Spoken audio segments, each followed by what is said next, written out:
என்னுடைய ஆசீர்வாதம் என்னை நம்புற அத்தனை பேருக்கும் உண்டு. உணர வைக்கும் தவசீலரே என்னுள் சூழ்ந்திருந்த எண்ணிலா குறைகள் நீங்கி என்னுள் சூழ்ந்திருந்த எண்ணிலா குறைகள் நீங்கி மாசில்லா மனதை பெறவே ஆசிகள் தந்த குருவே எங்கள் நித்யானந்தன்.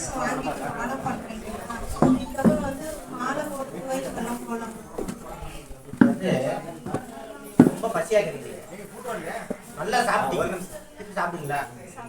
அதே போதான் நீ இது வந்து கடவுள் ஒன்று தெரிஞ்சிச்சுன்னா போகவே மாட்டேன்.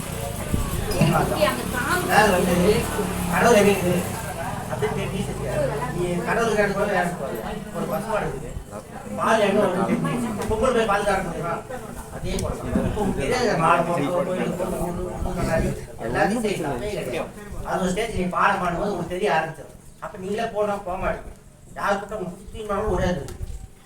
அதனால வந்து இதெல்லாம் ஒன்றும் இல்லை, நம்ம மனசை கட்டுப்பட்டு பண்ணாக்க கடவுள் இருக்குது, நம்ம கூட தான் கடவுள் இருப்பான். ஐயா சொல்லி பார்த்தாரு, இன்னொன்று தான் கடவுள் கேடு கேடு கடை உள் கடை கடவுள் அப்போ எங்க வந்து கடை உள்ளோம். அப்ப நமக்குள்ளே கடவுள் நம்ம வெளியில ஊர்ல சுத்தம் கிடைக்குமா? தெரியாதுக்கெல்லாம் மாலை போட்டு போனீங்க. கடவுள் நம்ம பயிற்சி வேலை பாருங்க, பண்ணுங்க, பண்ண உங்களுக்கு கடவுள் எங்க வெளியே சுத்த மாட்டாங்க.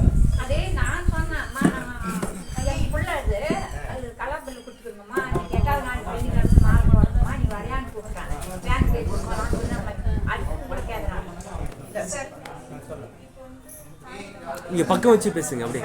இதெல்லாம் நல்லா பேசுங்க. நீங்க எது பாருங்க, வேற ஆள் செய்யறது உங்களுக்கு செய்ய தெரியாது.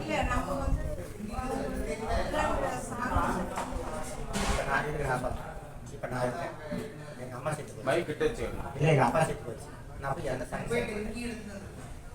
நான் எது செய்யணும்? அது வந்து அடுத்தவங்க ஒரு அடையாளம் தான். இப்ப வந்து நான் செத்து போயிட்டா குளியலோட வச்சுட்டு மண்ணு போட்டு மூடுவாங்கன்னு தெரியும். இப்ப இடம் வந்து அப்படி மூட முடியாது, நான் அதை வந்து கடந்து வந்துட்டேன். இப்ப நான் எதுக்கு அந்த சாயத்தை செய்யணும்? அதனால தெரியாத செயல்கள் செஞ்சுட்டு போறோம், நமக்கு தேவையில்லை. பாடம் மட்டும் செய்ய வேண்டிய அவசியம் இல்லை, நமக்கு இது தெரிஞ்சிச்சு இல்லை.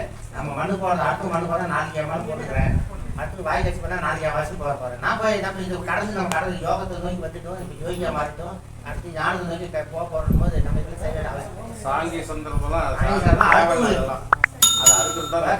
கண்ணு வச்சுக்கிறதா வச்சு வச்சு பார்ப்போம், வெளிச்சு பார்த்துட்டே எங்களுக்கு அவன் இது பயப்படணும்.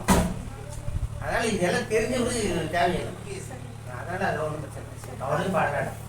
அடுத்தவங்க எப்படி நினைச்சா நம்பியா இருக்கு, நான் பேரன் என் கூட கடவுள் இருக்கேன், நான் கடவுள் எல்லாம் போயிட்டு நல்லா வாழ்ந்தாலும் இந்த மாதிரி நல்லா வாழ்றாங்க. பெருப்பேட்டை மாதிரி பொருளை கெட்டு போச்சுங்களா? யாரு நல்லவங்க சொன்னவங்க யார் சொல்லுவாங்க? நீ 10 பேர் சாப்பாடு பண்ணி நல்லவங்க அடுத்த நாள் பொண்ணு உனக்கு திட்டதான் இருக்கா? எல்லாரும் அதே மாதிரி தான். அதனால அடுத்தவங்களுக்கு உலகத்தை பார்க்க வேண்டிய அவசியமே நமக்கு தேவையே இல்லை. நாம நல்லா இருக்கும். அதாவது சத்தியமும் ஒழுக்கம் வந்து நம்ம யாருக்கு பயப்பட வேண்டிய அவசியமே இல்லை, அதை கடைபிடிக்க போதும்.